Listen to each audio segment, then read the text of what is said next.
Zadnja nedelja meseca junija nam v evangeliju, ker srečamo Jezusa na poti v Jeruzalem, podaja v ospredje segajoč odgovor nekoga, ki pravi: za teboj, Gospod, bom hodil, kamorkoli pojdeš.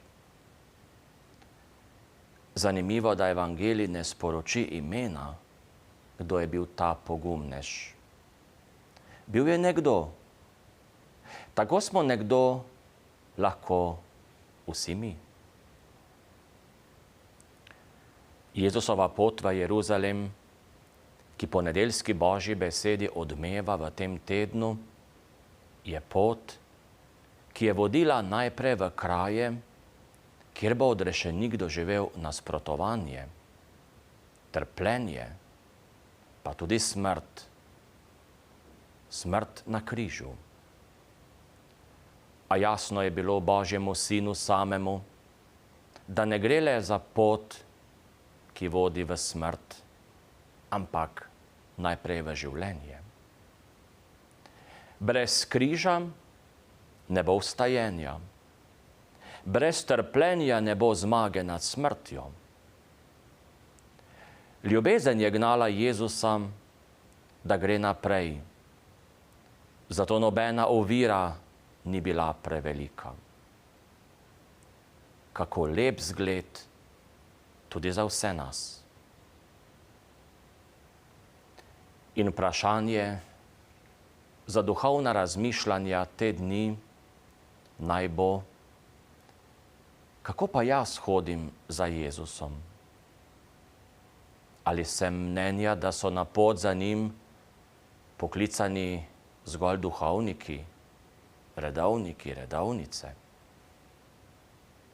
Spomnimo in ponovimo: hoji za Kristusom smo poklicani vsi krščeni. In Jezus je tisti, ki mora biti pred nami in mu moramo mi zvesto slediti.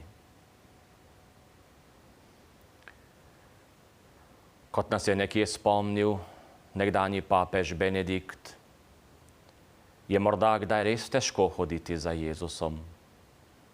Njegove zahteve se zdijo morda preveč trde, vendar v resnici izražajo novost in popolno prednost za Božje kraljestvo, ki je postalo navzoče v osebi Jezusa Kristusa.